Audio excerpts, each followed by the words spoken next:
Kembali di Breaking News Kompas TV bersama saya Wara Windrati. Saudara Komisi Pemberantasan Korupsi menangkap Gubernur Papua Lukas NMB. Gubernur Papua Lukas NMB ditangkap oleh Komisi Pemberantasan Korupsi atau KPK saat sedang berada di salah satu rumah makan di Kota Raja Jayapura. Lukas kini sudah dibawa oleh KPK ke Jakarta untuk menjalani pemeriksaan. Sebelumnya KPK resmi mengumumkan Lukas NMB sebagai tersangka di kasus dugaan tindak pidana korupsi, pemberian dan juga penerimaan hadiah atau janji pembangunan infrastruktur di Papua. Atas kasus yang sama, KPK juga menetapkan Direktur PT Tabi Bangun Papua, Rijayanto Laka, sebagai tersangka. Atas penangkapan Lukas NMB oleh KPK, masa yang mendukung Lukas menggeruduk Makobrimob Polda Papua. Saat ini kita sudah tersambung dengan Ali Fikri, juru bicara bagian penindakan Komisi Pemberantasan Komisi Pemberantasan Korupsi KPK. Mas Ali Fikri, dengan Woro di sini. Oh ya Mbak Woro, selamat siang. Mas, boleh kembali diceritakan seperti apa tadi proses penangkapan di rumah makan Lukas NMB, kemudian perjalanan di Makobrimob Kota Raja, pemeriksaan seperti apa, dan saat ini proses penerbangan apakah juga saat tiba di Jakarta akan langsung dilakukan pemeriksaan? Iya betul. Jadi tentu kami mengikuti seluruh pemberitaan ya terkait dari tersangka yang sudah kami umumkan beberapa waktu yang lalu, yang sebelumnya penasihat hukum juga menginformasikan kepada KPK terkait dengan keberadaan dari tersangka ini dalam keadaan sakit, gitu ya. Termasuk juga surat yang disampaikan, tetapi kan kemudian kami tidak serta-merta percaya begitu saja dengan informasi dan data yang disampaikan oleh saudara penasihat hukum tersangka LE ini, sehingga kami juga melakukan pemeriksaan langsung sesuai dengan hukum acara pidana pasal 113 KUHP di Papua di rumah kediamannya. Dan kemudian kami juga tidak percaya juga terkait dengan kondisi kesehatan tersangka dimaksud dari hasil pemeriksaan secara faktual begitu ya, yang kemudian kami juga bekerjasama dengan dokter di internal KPK dan juga dokter Ikatan Dokter Indonesia begitu. Artinya bahwa kesimpulan KPK sementara saat itu benar, yang bersangkutan itu sesungguhnya tidak sakit. Terlebih kemudian beberapa waktu yang lalu kan muncul di publik begitu kan, dengan meresmikan beberapa kantor di pemerintahan Papua, sehingga tentu dari situlah kami juga melihat bahwa proses-proses penyelesaian perkara ini harus segera diselesaikan begitu kan. Kebutuhan untuk melengkapi alat bukti tentu terus kami lakukan begitu, tetapi kemudian proses-proses kelancaran dan kepastian hukum ke depan di dalam menyelesaikan berkas perkara ini juga diperlukan. Nah, upaya-upaya itu kan bisa dilakukan dengan melakukan upaya paksa, begitu kan, penangkapan ataupun jemput paksa terhadap tersangka, yang berikutnya tentu dilakukan pemeriksaan lanjutan sebagai bagian dari penyelesaian berkas perkara ini, begitu. Tiba di Jakarta kira-kira pukul berapa ini Mas Ali? Dan kemudian proses pemeriksaan apakah langsung dilakukan?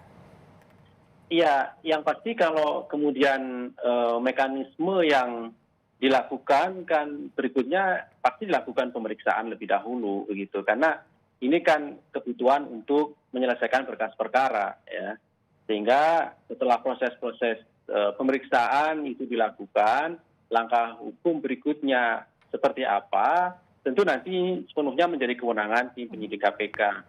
Di sana ada syarat subjektif maupun objektif, kalaupun kemudian dilakukan langkah-langkah upaya paksa berikutnya seperti penahanan begitu ya. Tetapi yang pasti bahwa sejauh ini beberapa waktu yang lalu kami melakukan penangkapan, dan proses berikutnya kan tentu dibawa dari Papua menuju Jakarta dan kemudian segera dilakukan pemeriksaan oleh tim begitu.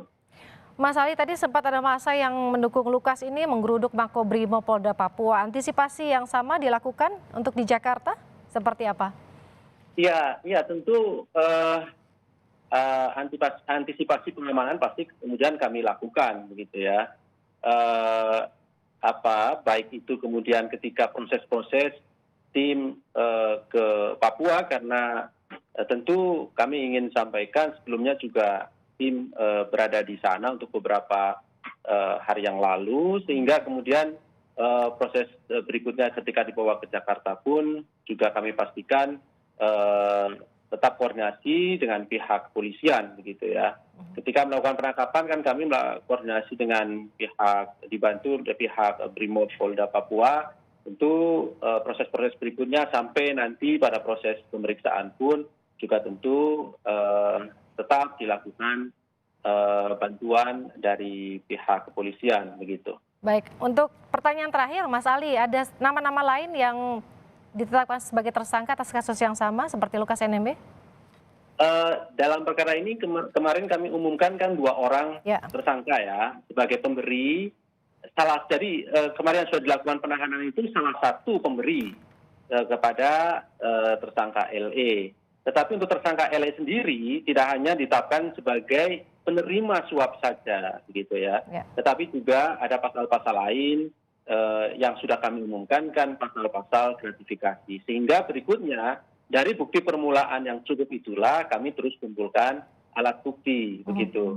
Kami terus lengkapi alat bukti. Jadi tidak berhenti begitu. Ataupun kemudian ada seolah-olah kenapa kemarin tidak dilakukan penahanan sedangkan pemberinya sudah ditahan. Nah, pemberi ini kan hanya salah satu untuk tersangka LE sehingga sudah selesai lah di dalam proses-proses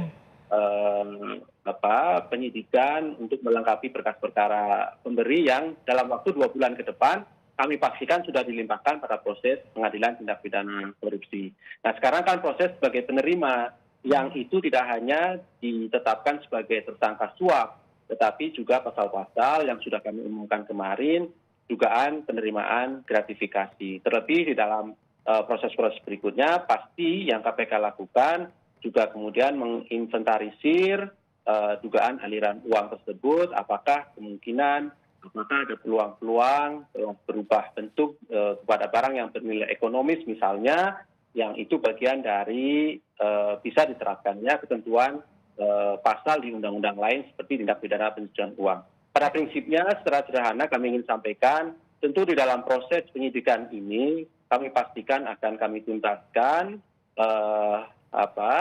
seluruh informasi dan data fakta-fakta itu sehingga menjadi jelas rangkaian perbuatan dari tersangka LE ini yang pada gilirannya seluruh proses ini akan diuji kebenarannya nanti pada proses persidangan.